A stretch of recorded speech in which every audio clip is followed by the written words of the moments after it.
할렐루야. 아멘. 오늘도 보러고 복된 날 주임전에 나오신 귀하신 성도님들 그리고 가정에서 온라인으로 예배를 드리는 성도님들을 축복합니다. 아멘. 오늘은 눕기 1장 15절에서 18절 4장 13절에서 17절 말씀을 본문으로 절망에서 희망으로, 소제목은 아름다운 가정이라는 제목으로 말씀의 은혜를 나누겠습니다. 신구약 성경 우리가 66권으로 되어 있다는 거 잘 알죠. 그런데 여성의 이름을 딴 성경은 딱 두 권입니다. 오늘 우리가 보고 있는 눕기서와 에스더서입니다. 두 책의 저자는 정하기는 잘 모릅니다. 그러나 성경학자들 전통적으로 눕기는 선지자 사무엘이 성령의 감동에서 썼을 것이다, 그렇게 이야기하고 있고, 에스더를 자기 딸처럼 양육한 모르드게가 썼을 것이다, 이렇게 이야기하고 있습니다. 가정의 정자는 한문에 보면은 정원의 정자와 같습니다. 그러니까 가정은 어떻게 보면 정원처럼 잘 가꾸어야 한다는 그런 의미가 있는 거죠. 정성대로 가꾸고 보살피지 않으면 정원에 온갖 벌레가 생기고 잡초로 무성해지고 말죠. 저희 교회는 참 감사하게도 이 옥상 공간이 좀 있습니다. 그래서 거기에 보면 하초도 자라고 있고 꽃들도 자라고 있고 또 토마토며 또 고추, 상추 이런 식물들도 자라고 있는데, 안타깝게도 지금 아내가 다리 경비골절로 인해서 교회를 잘 나올 수가 없잖아요. 기부스를 하고 있어서. 그러다 보니까 하늘 정원도 잘 가꿔지지 못해가지고 제가 보니까 많은 잡초들이 구성해 있어요. 특히 요 근래 비가 내렸지 않습니까? 그래서 내가 잡초를 많이 뽑아줬는데도 지금도 또 많이 자란 것 같습니다. 오늘은 구약의 눕기서를 통하여 행복한 가정을 되찾는, 아름다운 가정을 되찾는 비결을 배우기를 원합니다. 아멘. 네덜란드의 신학자 아부만은 눕기를 가르쳐 이렇게 이야기합니다. 사사기와 사무엘서는 딱딱한 조개껍질 사이에 끼어있는 작은 진주다라고 표현했습니다. 그러니까 눕기가 갖는 문학적 특성을 잘 나타낸 것 같습니다. 오늘 본문을 통하여 무너져버린 한 가정이 어떻게 아름다운 가정으로 일어나게 된 것을 되었는가를 우리 같이 한번 상고해 보고자 합니다. 자, 오늘 눕기 우리가 본 1장 1절 말씀을 보시겠습니다. 사사들이 치리하던 때에 그 땅에 흉년이 들다 유다 베들레헴의 한 사람이 그의 아내와 두 아들을 데리고 모압 지방에 가서 거류하였는데, 아멘. 사사들이 치리하던 때, 룻이 살았던 때는 그러니까 사사시대였다는 것입니다. 그러나 룻기 4장 22절 말씀에서 볼 수 있듯이 룻기가 기록된 때는 사사시대가 끝나고 사울왕이 지나서 다윗왕이 태어난 후인 것으로 우리가 알 수가 있습니다. 아무튼 우리말 성경은 연대적으로 사사기 뒤에 룻기를 배열하고 있습니다. 이와는 달리 히브리어 성경을 보면 룻기가 잠언 다음에 위치하고 있는 것을 볼 수 있습니다. 이것은 우리가 잘 아는 대로 잠언의 마지막 장인 31장 10절에 나오는 현수간 여인의 신뢰를 룻으로 보았기 때문에 그렇습니다. 실제로 룻기 3장 11절에서 보아스는 룻에게 뭐라고 말합니까? 현수간 여자라고 부르고 있습니다. 그 땅에 흉년이 들리라. 흉년 때문에 유다 베들레헴에 살던 한 사람이 그의 아내와 두 아들을 데리고 모압 지방으로 이주를 했습니다. 더 잘 살아보겠다고, 더 행복하겠다고, 약속의 땅을 떠나서, 고향을 떠나서 타국으로 지금 이민을 간 거죠. 그 사람 이름은 엘리멜렉이며 그의 아내 이름은 나오미고 그의 두 아들의 이름은 기론과 말론이었습니다. 갈 때는 남편과 두 아들이 있었습니다. 참혹하게도 그런데 그곳에서 모압에서 남편이 먼저 죽고 두 아들도 모압 출신 며느리들만 남겨두고 죽어버리고 말았습니다. 참으로 안타까운 일이 한 가정에 벌어진 것이죠. 흉년을 피해서 행복을 찾아갔던 그곳에서 10년 만에 남은 것은 눈물이 날도록 안타까운 가부 세 사람뿐이었습니다. 결국 고향으로 돌아갈 결심을 한 시어머니 나오미는 젊은 두 자부를 친정으로 돌려보내서 다시 재혼해서 잘 살라고 간곡히 권유를 합니다. 그때 한 며느리는 고향으로 돌아갔으나 다른 며느리, 큰 며느리 그러니까 말론의 아내 룻은 한사코 돌아가지를 않습니다. 본문 16절, 17절 말씀은 룻의 절절한 사랑의 고백이 담긴 성경 전체에서 가장 아름다운 구절로 손꼽히는 부분입니다. 우리 한번 보시겠습니다. 16절에 17절 말씀입니다. 룻이 이르되 내게 어머니를 떠나며 어머니를 따르지 말고 돌아가라 강권하지 마옵소서. 어머니께서 가시는 곳에 나도 가고 어머니께서 머무시는 곳에서 나도 머물겠나이다. 어머니의 백성이 나의 백성이 되고 어머니 하나님이 나의 하나님이 되시리니 어머니께서 죽으시는 곳에서 나도 죽어 거기 묻힐 것이라. 만일 내가 죽는 일내에 어머니를 떠나면 여호와께서 내게 벌을 내리시고 더 내리시기를 원하나이다. 아멘. 룻은 모압 여자 곧 이방인이었습니다. 그렇지만 룻은 강요에 의해서가 아니라 스스로 하나님을 믿는 신앙을 확실하게 고백하고 있습니다. 아멘. 그 결과 그는 하나님으로부터 복을 받은 줄로 믿습니다. 룻의 결심을 굳은 것을 보고 나오미는 룻과 함께 고향 베들레헴으로 돌아오기로 결심을 바꿨습니다. 나오미는 룻을 데리고 베들레헴으로 돌아왔습니다. 그러자 온 성읍이 그들 외내에서 떠들썩했습니다. 그렇겠죠. 저 나오미 봐라. 아니 흉년을 피해서 모압으로 가더니 갈 때는 부유하게 남편과 두 아들을 데리고 갔는데 이제 남편도 잊어버리고 두 자녀도 잃어버리고 저렇게 가부가 돼서 처량한 시절 왔구나. 또 그 며느리 한 명을 데리고 왔구나. 얼마나 많은 사람들이 수근수근했겠어요. 우리도 마찬가지죠. 우리가 살다 보면은 때로는 어려움을 당하면은 특히나 예수를 믿지 않은 사람들, 하나님을 믿지 않은 사람들은 많이 수근수근합니다. 예수를 믿는 사람이 잘 믿는다고 하더니 저렇게 어려움을 당하고 그렇게 함부로 정죄하고 판단하고 그런 경우도 많죠. 우리가 그럴 때 시험 안 들기를 바랍니다.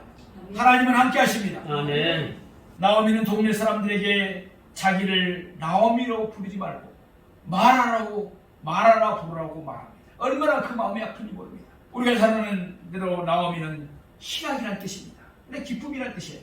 그런데 말하라는 뜻은 뭡니까? 괴로움이라는 뜻입니다. 베들레헴을 떠날 때 나오미에게는 남편과 두 아들이 있었습니다. 여자로서는 풍족했습니다. 그런데 이제 돌아올 때는 남편과 두 아들이 모두 죽었습니다.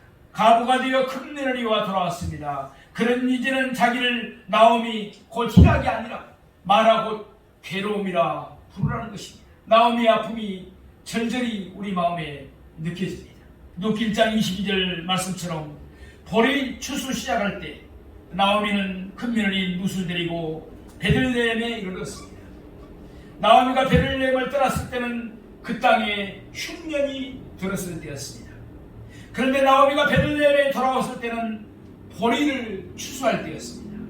그것도 보리 추수를 시작할 무렵이었습니다. 무엇인가 나오미와 룻에게 좋은 일이 생길 것 같은 예감이 듭니다. 아무튼 이렇게 해서 룻기 1장이 끝을 맺습니다. 룻기 1장의 주제가 돌아옴입니다. 기약입니다. 고향으로 돌아온 것입니다. 룻기 2장의 주제는 만남입니다. 우리가 만난 것도 하나님께서 섭리하신 줄로 믿습니다. 아멘. 좋은 사람 만나는 것, 좋은 성도님 만나는 것, 좋은 교회 만나는 것 복인 줄로 믿습니다. 아멘. 룻기 2장에서 룻은 그의 남편이 될 보아스를 만나게 됩니다. 룻기 2장 2절 말씀을 보면 룻은 나오미에게 자기가 밭으로 가서 이삭을 주겠다고 요청했습니다. 나오미가 자부 며느리 누드에게 너 가서 우리 먹을 것이 없으니까 가서 이삭 주소라 이렇게 하지 않았습니다. 누신 그의 늙은 시어머니 나오미를 봉양할 책임을 느끼고 자기 스스로에게 나오미에게 그런 요청을 한 것입니다. 이제 내가 나가서 밭에 나가서 이삭을 주워오겠습니다. 누기 2장 3절 말씀처럼 나오미 허락을 받은 룻은 우연히 엘리멜렉의 친족 보아스의 밭에 이르렀습니다. 룻은 그 밭의 소유가 누구인지 몰랐습니다. 그러니까 룻으로 보아스는 우연히 그 밭에 이른 것입니다. 그런데 사랑하시는 분, 하나님의 사람들에게 우연은 없습니다. 하나님이 뒤에서 승리하신 것입니다. 아멘. 그 뒤에는 하나님의 손길이 작용하고 있었습니다. 이것을 우리는 하나님의 승리라고 말합니다. 불교적인 용어로 쓴다면 인연이라고 말합니다. 우리는 하나님의 승리라고 말해야 됩니다. 아멘. 룻이 그의 시어머니 나오미를 현실적으로 섬길 때 하나님의 승리의 손길이 룻을 인도해서 엘리멜렉의 친족 보아스의 밭에 이르게 한 것입니다. 이렇게 해서 룻은 앞으로 그의 남편이 될 보아스를 그의 밭에서 만나게 된 것입니다. 보아스는 일꾼들의 감동을 통해서 룻이 어떤 사람이고 룻이 원하는 바가 무엇이며 또한 룻이 아침부터 그때까지 어떻게 하는가를 자세히 들었습니다. 보아스는 룻이 다른 밭으로 가지 말고 계속해서 자기 밭에서만 이삭을 줍도록 했습니다. 뿐만 아니라 보아스는 그의 일꾼들을 명하여 룻이 이방 여인이라고 희롱하는 일 없도록 했습니다. 그렇죠. 이방 여자 룻이 왔으니 그 일꾼들이 그 여자를 희롱할 수도 있었지 않겠습니까? 그리고 가부라고 함부로 했을 수도 있었겠죠. 그러지 못하도록 만들었다는 것입니다. 그리고 룻이 목마르면 그릇에 가서 일꾼들이 기르는 물도 마시도록 허용했습니다. 보아스가 베푼 뜻밖의 호의에 룻은 너무나 감격했습니다. 이미 보아스는 룻이 그의 시어머니 나오미에게 행한 효행과 또한 룻이 그의 시어머니 나오미를 위해 자신을 희생하고 예루살렘으로 온 것을 이미 소문으로 들어서 알고 있었던 것입니다. 그러므로 보아스는 룻의 효행과 희생을 칭찬하며 다음과 같이 룻을 축복합니다. 룻 2장 12절 말씀입니다. 같이 함께 보시겠습니다. 여호와께서 내가 행한 일에 보답하시기를 원하며 이스라엘의 하나님 여호와께서 그의 날개 아래에 보호를 받으러 온 내게 온전한 상 주시기를 원하노라 하는지라. 아멘. 룻의 동서 오르바는 그의 백성과 그의 신들에게 돌아갔습니다. 그러니까 다시 그의 신들에게 돌아갔다는 거예요. 우상을 섬기는 그의 친족으로 돌아갔다는 것이죠. 그러나 룻은 이스라엘 하나님 여호와의 날개 아래 보호를 받으러 베들레헴으로 왔습니다. 그러므로 보아스는 여호와께서 룻이 행한 일을 내 보답하시고 그에게 온전한 상 주시기를 축복하고 있는 것입니다. 아멘. 이후에 식사할 때 보아스는 룻을 불러서 음식을 나누어 줍니다. 룻은 배불리 먹고도 남았습니다. 나아가서 보아스는 그의 일꾼들에게 룻이 이삭 줍는 것을 막지 말고 도리어 곡식 다발에서 조금씩 뽑아서 룻이 이삭을 많이 줍게 하라고 지시했습니다. 참으로 보아스의 인품이 자상한 것을 우리가 알 수 있습니다. 사랑이 많은 사람이에요. 어떻게 보면 예수님의 표상이죠. 영적으로 말한다. 룻 2장 17절 말씀처럼 그날 룻이 준 보리 이삭의 양은 한 에바쯤 되었습니다. 우리가 되는 말로 한다면 한 말 조금 넘는 양입니다. 물론 룻이 열심히 주었습니다. 보아스도 룻에게 친절을 베풀었습니다. 그러나 그 무엇보다도 하나님이 룻에게 복을 주신 줄로 믿습니다. 아멘. 룻은 집으로 돌아와서 자기가 준 것을 시어머니에게 보였습니다.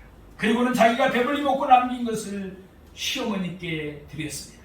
자나깨나 시어머니를 생각하며 지극한 효성으로 시어머니를 받드는 룻의 모습이 너무나도 아름답습니다.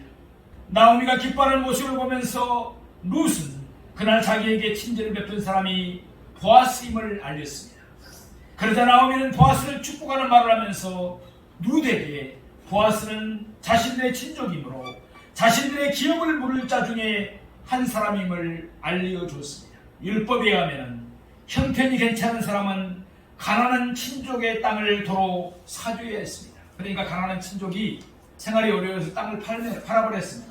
부유한 친족이 그 땅을 다시 사줘야 됐습니다. 또 어떤 경우에는 가까운 친척이 후손이 없이 죽었어요. 그러니까 기론과 말론도 후손이 없이 죽었잖아요. 아비멜렉 그 두 아들 기론과 말론이 있었는데 두 아들이 아이를 못 낳고 다 죽었으니 그 가문에 이제 후손이 끊어지게 되겠잖아요.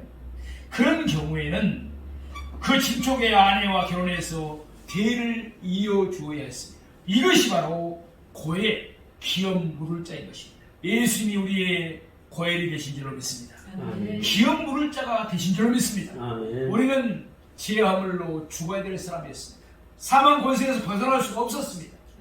그런데 고엘 대신 예수님께서 십자가에 못 박혀 죽으시면서 우리를 대신해서 새 생명을 주신 줄로 믿습니다. 아멘. 그의 죽으심으로 우리가 새 생명을 얻었습니다. 영생을 얻게 된 줄로 믿습니다.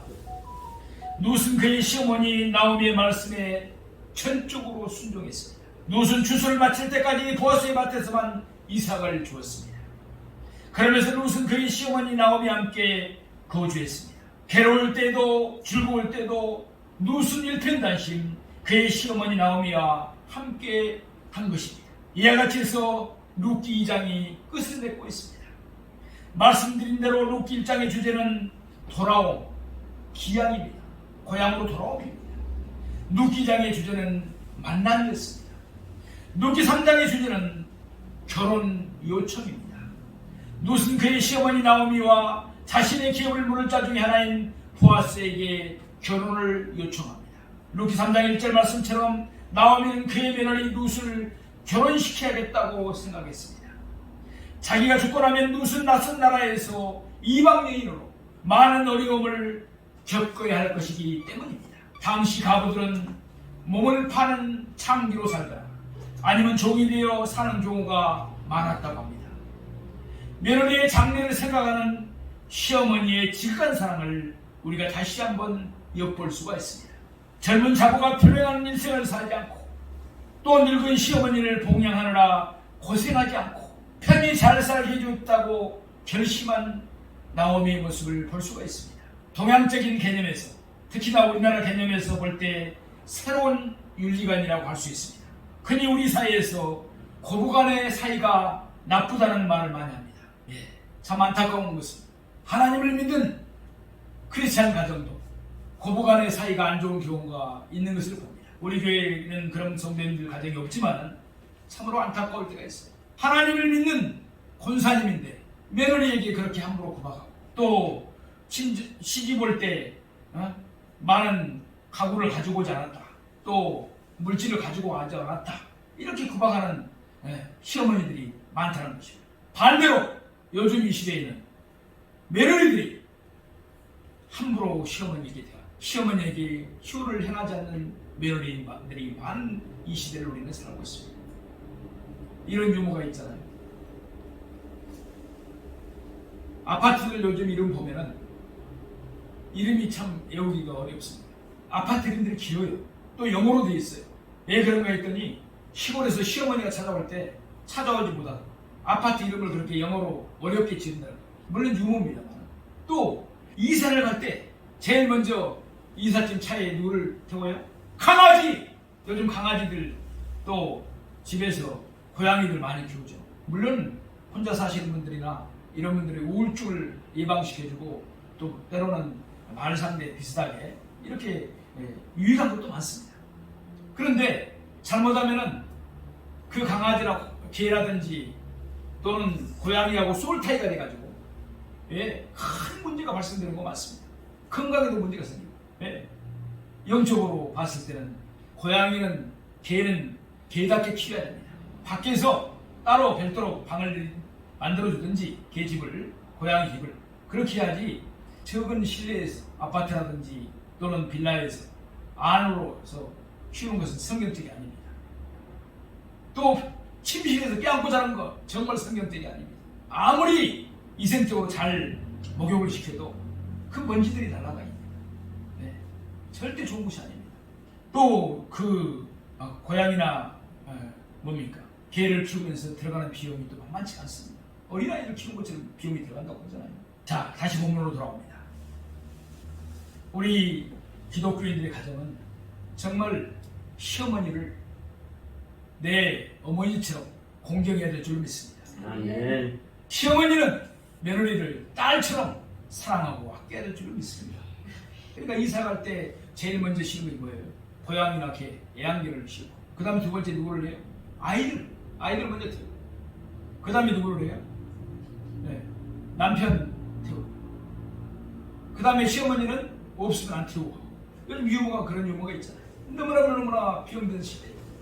사실 우리 어머니 시대는 너무 고생한 걸 제가 잘 압니다. 저는 5남매 중에 장남입니다만 제가 설교 중에 가족 이야기라든지 또는 정치 이야기라든지 이건 거의 하지 않습니다만 5남매 중에 장남인데 저희 집에는 증조 할머니가 101세까지 살으셨습니다. 할머니 할아버지 다 계시고 삼촌들 고모들 다 해요.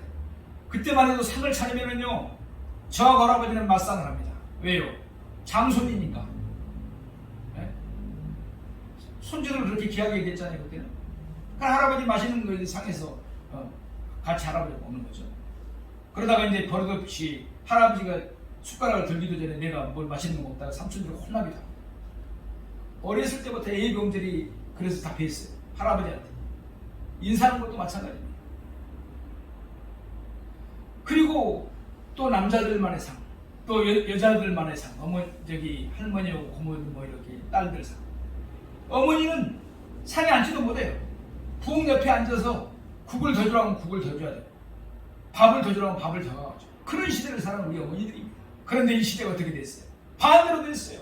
며느리들이 시어머니들을 우습게 하는 시대가 됐어요. 병든 시대입니다. 우리 크리스찬들은 절대로 이런 잘못된 병든 사회 풍속을 받아들여서는 안 될 줄 믿습니다. 아멘.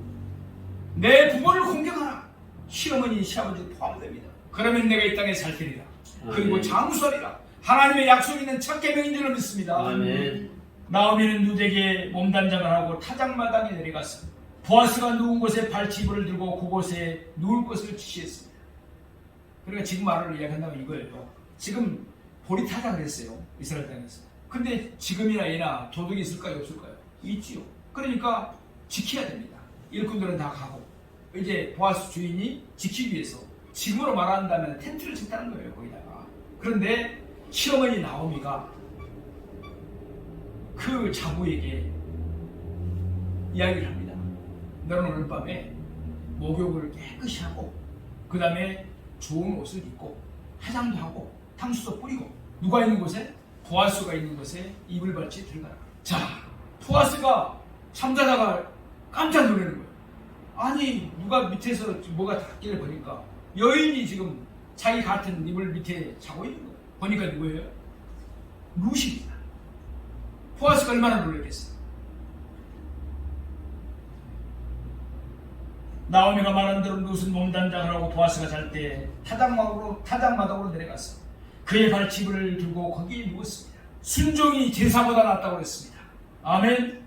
룻이 닭을 주어 어머니를 공경하는 것도 훌륭하지만 어머니의 말씀에 그대로 순종하는 모습도 참으로 아름답습니다.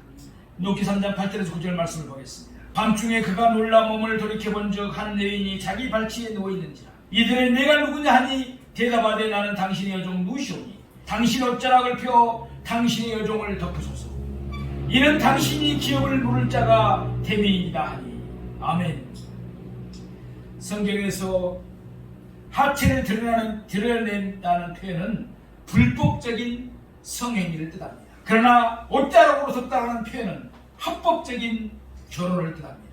당신의 옷자락을 피워 당신의 여종을 덮으소서. 이처럼 룻은 보아스에게 자기와 결혼해 줄 것을 정식으로 요청한 것입니다. 보아스는 룻을 나무라지 않았습니다. 도리어 보아스는 룻이 가난하건 부하건 젊은 자를 따르지 않고 기업을 이루고 자기처럼 나이 든 사람과 결혼하는 것을 칭찬합니다. 그렇죠. 룻이 자기의 정욕을 따르려고 했으면 젊은 사람을 찾았겠죠. 보아스는 룻을 현숙한 여자라고 부르면서 룻의 말대로 다 행하겠다고 약속합니다. 그렇지만 보아스가 그렇게 하는 데는 한 가지 문제가 있었습니다. 보아스는 자신이 나오미와 룻의 기업을 물을 자임을 인정했습니다. 그와 함께 보아스는 룻에게 그들의 기업 물을 자로서 자기보다 더 가까운 사람이 있다는 사실도 솔직하게 말했습니다. 그 말을 듣고 룻이 걱정할까봐 보아스는 즉시 룻을 이루었습니다. 만일 더 가까운 친족이 기업 물을 자의 책임을 이행하면 좋지만 그가 그 일을 기뻐하지 않으면 보아스 자신이 기업 물을 자의 책임을 이행하겠다고 하나님의 살아계심을 두고 맹세를 합니다. 룻은 새벽에 집으로 돌아왔습니다. 보아스는 룻이 빈손으로 그의 시어머니에게 가지 않도록 보리를 여섯 번이나 데워주었습니다. 참으로 인자한 사람이고 참으로 정이 많은 사람이고 사랑이 많은 보아스인 것을 우리가 볼 수 있습니다. 참으로 자상한 또 사람이죠. 룻은 나오미에게 보아스가 자기에게 행한 일을 다 알렸습니다. 그러면서 보아스가 되어준 40냥의 보리도 보여주었습니다. 보아스는 나오미와 가까운 친족이었으므로 나오미는 보아스의 인품을 잘 알고 있었습니다. 보아스는 쉽게 말한다면 인격자다, 젠틀맨이다, 신사다, 함부로 하는 사람이 아니다, 사려 깊은 사람이다, 하나님을 경외하면서 율법을 지키려고 참으로 하는 사람이라는 것을 이미 나오미는 알고 있었다는 것이에요. 보아스는 자기 말에 책임을 질 줄 아는 사람, 말과 행동이 일치하는 사람이었습니다. 우리도 그런 사람들이 되어야 될 줄로 믿습니다. 아멘. 우리 크리스찬들이 욕듣는 것이 뭡니까? 교회에 왔을 때는 거룩한 척, 성결한 척, 친절한 척 다 합니다. 교회에서 그렇게 생각합니다. 그런데 밖에 나가서는 그렇지 않죠. 함부로 행동합니다. 함부로 말합니다. 네. 온갖 거짓말을 하면서 하는 사람들이 많습니다. 이것 때문에 이방 사람들로부터 하나님 이름이 모욕을 받는다고 말하지 않습니까? 로마서에 보면 나와 있죠. 너희들의 그 잘못된 것으로 말미암아 예수를 안 믿는 이방 사람들에게도, 하나님을 안 믿는 이방 사람들에게도 하나님의 이름이 모욕을 받는다는 거예요. 안타까운 일이 아닐 수가 없습니다. 그러므로 교회를 다녀도 올바르게 다녀야 됩니다. 예수 믿고 성령 세례 받고 물과 성령으로 거듭나야 될 줄 믿습니다. 아멘. 나를 쳐서 하나님 말씀에 복종해야 될 줄 믿습니다. 아멘. 나의 잘못된 자연을 십자가에 못 박아야 될 줄 믿습니다. 그래서 예수 그리스도의 마음을 품고 십자가의 길을 묵묵히 따라가는 거예요. 그게 중요합니다. 아멘. 우리가 코로나 바이러스로 인해서 영성취 축복성을 배설하지 못하고 있습니다만 영성취 축복성에서 강조한 것이 뭡니까? 먼저 마음 치유를 받자는 거예요. 마음 치유, 상한 마음의 치유를 먼저 받자는 것입니다. 그래서 그 마음들이 옥토밭이 되고 예수님의 성품이 그대로 나타나는 마음들이 되자는 것입니다. 네. 우리는 하늘나라 갈 때까지 성화의 길을 갑니다. 성화라는 것이 뭐예요? 예수님을 닮아가는 것이에요. 이 세상에 안전한 사람은 없어요. 나를 쳐서 늘 말씀 앞에 복종시키는 우리가 되기를 소망합니다. 너희 십자가를 지고 자기 십자가를 지고 나를 따르라고 예수님이 말씀하셨어요. 그 말씀이 무슨 말이에요? 네가 성경의 말씀대로 행하면서 나를 따라하는 이야기예요. 아멘. 룻기의 마지막 장인 4장의 주제는 웨딩, 결혼입니다. 드디어 룻이 보아스와 결혼을 하게 된 것입니다. 룻기 4장 1절 말씀처럼 보아스는 성문으로 올라갔습니다. 자신이 룻에게 약속한 말을 실행하기 위해서였습니다. 마침 보아스가 말하던 기업 물을 자가 지나가고 있었습니다. 보아스가 그를 그곳으로 오게 한 것이 아니었습니다. 하나님이 계획해서 그렇게 역사하신 줄로 믿습니다. 아멘. 보아스는 기업을 물을 자고 자기보다 더 가까운 친족을 불러 앉혔습니다. 그리고 그 성읍 장로 10명도 청하여 그곳에 함께 앉게 했습니다. 이로써 보아스는 그곳에서 이루어지는 결정이 안전한 법적 기록을 가질 수 있도록 만만의 준비를 갖춘 것입니다. 처음에는 그 기업 물을 자가 자기가 모르겠다고 했습니다. 그러나 그렇게 할 경우 룻과 결혼해야 한다는 사실을 알고는 자신의 마음을 바꾸었습니다. 자기가 손해날 것 같으니까. 그는 자기가 기업에 손해가 있을 것을 위해서, 자기 기업에 손해가 있을 것을 위해서 자기가 기업 물을 것을 보아스에게 떠넘겨서 결국 보아스가 무르게 했습니다. 보아스는 성문에 있는 모든 백성과 장로들을 주님으로 삼아서 자기가 기업을 무르게 된 일과 또한 룻을 자기 아내로 맞이하는 일을 마무리합니다. 그곳에 모인 사람들은 기꺼이 자신들이 증인됨을 인정하고 보아스와 룻을 축복해 주었습니다. 룻기 4장 13절에 보면 이렇게 말씀합니다. 이에 보아스가 룻을 맞이하여 아내로 삼고 그에게 들어갔더니 여호와께서 그에게 임신하게 하심으로 그가 아들을 낳은지라. 아멘. 아멘. 요즘 참 잉태를 못한 또 자매들이 꽤 많은 시대인 것 같습니다. 전에 양재동에서 어떤 한의 원장님이 보냈다고 해가지고 젊은 부부가 우리 교회로 오고 있습니다. 영성지 축구소에 어떻게 오셨느냐 했더니 양재동에 한의원을 다니고 있는데 아이를 못 낳아서 그 양재동의 원장님이 우리 교회를 소개하더라고요.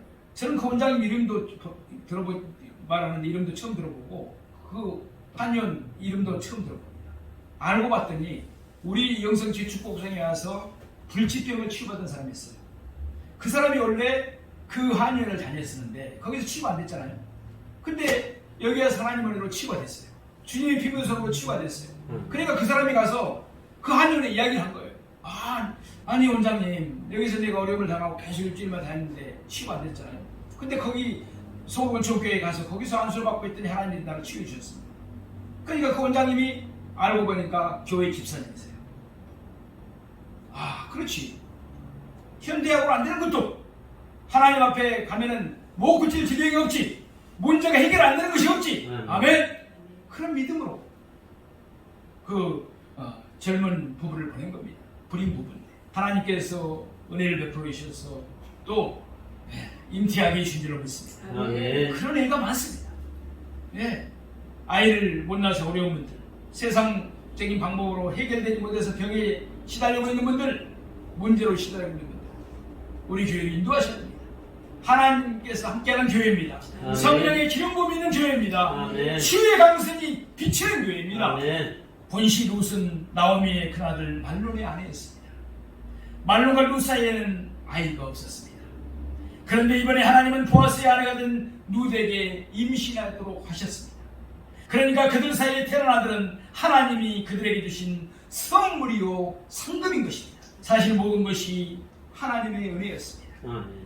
1장에서 베들레헴으로 돌아온 것도 희한한 것도, 2장에서 룻이 보아스를 만난 것도, 3장에서 나오미가 룻을 위해 세운 계획대로 이루어진 것도, 4장에서 룻이 보아스의 아내가 되어 아들을 낳은 것도 모두가 하나님의 은혜인 줄로 믿습니다. 룻기 4장 14절 15절 말씀을 보시겠습니다. 여인들이 나오미에게 이르되 찬송할지로다. 여호와께서 오늘 내게 기업물을 짜가 얻게 하지 아니하였도다. 이 아이의 이름이 이스라엘 중에 유명하게 되기를 원하노라. 이는 내 생명의 회복자이며 내 노년의 봉양자라. 곧 너를 사랑하며 7 아들보다 귀한 내 며느리가 낳은 자로다 하니라. 아멘. 룻이 아들을 낳았다는 소식을 듣고 이웃 여인들이 나오미를 찾아왔습니다. 그들은 먼저 나오미에게 그의 기업을 물을 짜고 대를 이어갈 자손을 주신 하나님을 찬송했습니다. 그런 후에 그들은 이 아이의 이름이 이스라엘 중에서 유명하게 되기를 축복했습니다. 나아가서 유대인들은 그 아이를 나오미의 생명의 회복자이며 나오미의 노년의 봉양자라고 불렀습니다. 그러니까 그들은 이 아이가 나오미의 끊어진 대를 이어줄 것입니다. 또한 그 아이가 나오미의 노년의 삶을 경제적으로 뒷받침하게 될 사실을 밝힌 것입니다. 이어서 중요한 말씀이 나옵니다. 15절 후반절 말씀입니다. 곧 너를 사랑하며 7 아들보다 귀한 내 며느리가 낳은 자로다 하니라. 아멘. 여기서 이웃 여인들이 나오미의 며느리 룻을 칭찬하는 말이 나옵니다. 이웃 여인들이 말한 대로 진실로 룻은 나오미에게 7 아들보다 귀한 며느리였습니다. 룻이 낳은 아들을 통해서 나오미의 문제가 모두 해결되어 버렸습니다. 룻처럼 오대론을 잘 공경해서 이웃 사람들로부터 크게 칭찬을 받는 우리 모두가 되기를 소망합니다. 주위 사람들이 칭찬을 받아야 돼요. 교회 다니는 사람들은 뭔가 틀려. 저 장로님 뭔가 틀려. 저 목사님은 뭔가 틀려. 부족한 종이 하나 예를 들어보겠습니다. 저는 식당에 가서 한 번도 종업원들에게 반말을 써본 적이 없습니다. 큰 식당이든 호텔 고급 식당이든 또 빨리 재촉해본 적도 없습니다. 그리고 꼭 나올 때는 감사하다는 말을 하고 뭐 팁을 줘야 될 때는 줘야 되겠지만 그렇지 않은 경우에는 제가 음식을 먹었던 것을 정리정돈 해놓고 나옵니다. 김치는 김치 남은 거 다 해가지고 국권에다 버리기 좋도록 바깥에 남은 거 있다면 거의 음식을 안 한 게지만 자꾸 남은 거 있으면 그러면은 그분들이 서빙하는 분들이 그릇을 수거하기가 좋습니다. 막 바쁜 시간 같은 때는 그들은 정신이 없어요. 여기저기서 막 불러대니까. 그러니까 딱 정리정돈을 해놓고 그러니까 접시는 접시대로 빈 접시 딱 해놓으니까 그들이 너무나 좋아해요. 제가 갈 때마다 그 단골집을 갈 때마다 저희들을 보고 극진 인사를 합니다. 목사님 보시느냐. 제가 말도 안 해도 더러면서 막 갖다 줘요. 아 목사님 반찬이 떨어졌네요. 갖다 줘요. 그러면 내가 그랬죠.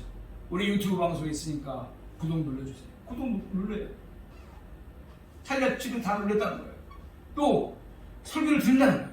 자기는 주일날 교회를 나갈 수가 없어서 주일날 근무해서 그렇지 주일날 교회를 일요일날 쉬면 속은 주옥교 목사님 교회 가고 싶다는 거예요. 아멘. 아멘. 정말 우리는 섬김이 중요합니다. 사랑의 실천이 중요합니다. 예? 그런데 어떻습니까? 많은 사람들은 식당 가서 목에 힘을 주죠.